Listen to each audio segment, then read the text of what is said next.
One of the most demanding और सबसे ज्यादा बिकने वाले TWS में से एक है ये बोट का 141 ईयरबड्स। और जब बात आती है 1000 से 1500 के TWS के रेंज की तो ये सबसे आगे आके खड़ा हो जाता है। तो क्विक अनबॉक्सिंग से एक मैं आपको आइडिया दे दूंगा कि अंदर हमें इसमें क्या क्या खजाना मिलेगा। सबसे पहले तो बॉक्स जो इसका है वो अपने आप में ही एक अच्छी क्वालिटी का है। इसके बाद सबसे पहले जो हमें दर्शन होंगे वो होंगे TWS केस के साथ में हमें मिलेंगे टोटल 3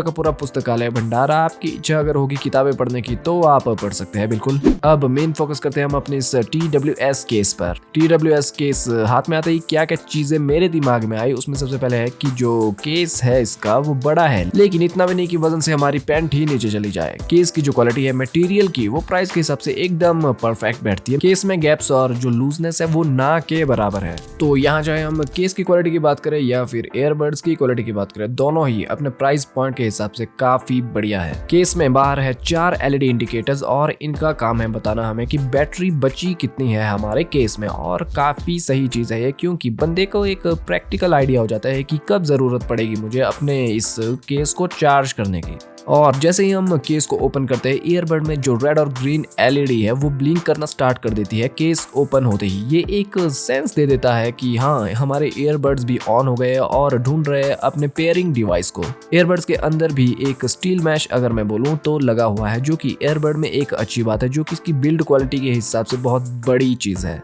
ये ईयरबड आते हैं IWP यानी कि इंस्टेंट वेकअप पेयर के साथ। मतलब कि एक ही बार आपको अपने डिवाइस के साथ पेयर करने की इसे जरूरत है, उसके बाद ये ऑटोमेटिकली जैसे ही आप केस ओपन करेंगे ऑटोमेटिक हो जाएगा कनेक्ट आपके डिवाइस के साथ। अब ये तो एक बात हो गई कि ईयरबड्स कैसे है, इनकी क्वालिटी ऑफ मटेरियल क्या है। तो अब चलते हैं इससे भी कुछ ज्यादा जरूरी चीजों पर। अब आते हैं ईयरबड्स के टच सेंसर्स पे। ईयरबड के टच सेंसर की अगर हम बात करें तो नॉर्मल गेस्चर जो हमारे होते हैं 1 tap to call, receive, reject और डबल टैप टू नेक्स्ट और प्रीवियस ट्रैक वगैरह जो भी होते हैं वो सभी आप कंट्रोल कर सकते हैं इसके टच सेंसर्स से। लेकिन ईमानदारी से थोड़े परेशान ईयरफोन है ये कभी कभी लगता है मुझे, क्योंकि धीरे से अगर आप टैप करेंगे इसे तो ये सब कमांड आपकी समझ जाता है, लेकिन अगर आप कभी जल्दी जल्दी करेंगे तो ये परेशान हो जाता है कि मालिक ने पता नहीं डबल टैप किया या फिर सिंगल टैप किया, क्या पता। तो इसमें ऐसा है कि आपको थोड़ा धीरे से टैप करना पड़ता है ताकि इसे आपकी कमांड का अच्छे से सेंस हो जाए। इसके अलावा टच सेंसर्स में कोई भी ऐसी प्रॉब्लम नहीं है, बस थोड़े धीरे काम करते हैं। इसके अलावा परफेक्ट। गेमिंग अब ऐसा सेक्टर है कि कई जानना चाहेंगे कि गेमिंग के समय ये काम के ईयरबड्स है भी या नहीं। तो इसमें आता है हमारे पास एक बीस्ट मोड जो कि एक्टिव होता है आपके ट्रिपल टैप से 141 में। और जैसे इसका नाम है वैसा ही इसका काम है। पूरी टेस्टिंग BGMI में मैंने की तो ऐसा पॉइंट कहीं नहीं आया जहां मुझे लगा हो कि ये लैग मार रहा है या फिर इसकी लेटेंसी रेट में या हाई या लो हुआ हो। ईयरफोन रियल टाइम में बिल्कुल सही काम करता है जितना कि हमें एक नॉर्मल प्लेयर को खेलते वक्त चाहिए।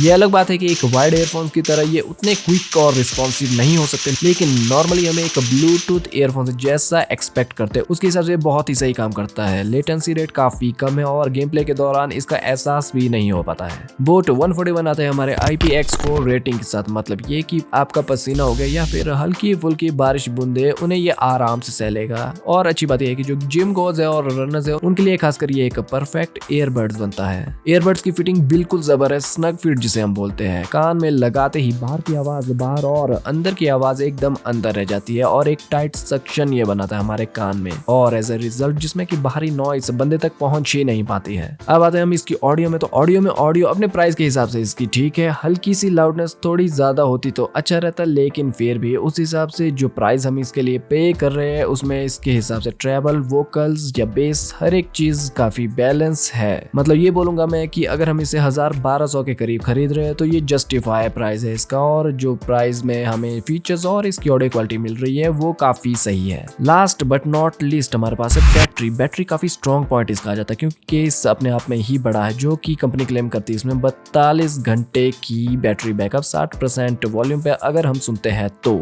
अगर हम कंपनी की ना भी सुने तो भी इसमें 35 से 38 घंटे का बैकअप तो हमें आराम से मिल जाएगा। ईयरबड्स अपने आप से 5 से 5.5 घंटे का बैकअप तो आराम से निकाल देता है। केस 0 से 100 होने में 1.5 से 2 घंटे आपके लगा सकता है और हमारे ईयरबड्स जो है वो 0 से 100 अगर हो तो इसमें लगभग आपका 1 घंटा ये लगाता है। लेकिन इसमें एक स्पेशल फीचर है जिसमें कि 5 मिनट में ये 75 मिनट का बैटरी बैकअप हमें देता है, जिसे हम कहेंगे क्विक चार्ज। इसके अलावा इसका जो प्राइस है काफी फ्लक्चुएट होता रहता है। कई बार आपको ये 1400 के भी दिखेंगे, कई बार आपको 1000 रुपए तक भी पड़ सकते हैं और कुछ सेल्स है जिसमें 1200 तक भी आपको आएगा। तो इसका जो सही प्राइस अगर मैं आपको बताऊं तो 1000 रुपए से 1200 के बीच एक परफेक्ट प्राइस पर बैठता है। लेकिन अगर इससे ज्यादा आप सोच रहे इसे 1400-1500 में खरीदने की, तब ये यहाँ पर ओवर प्राइस निकल जाएगा, क्योंकि इस प्राइस पॉइंट पर कुछ और ईयरबड्स मेरी नजर में है जो कि इससे अच्छा काम करते हैं ऑडियो क्वालिटी के मामले में। बाकी अगर 1000 से 1200 के बीच, 1300 के बीच भी अगर ये आपको पड़ रहा है तो आप इसको ले सकते हैं। आगे मैं इसका कंपटीशन करवाऊंगा बोट के ही 115 के साथ। तो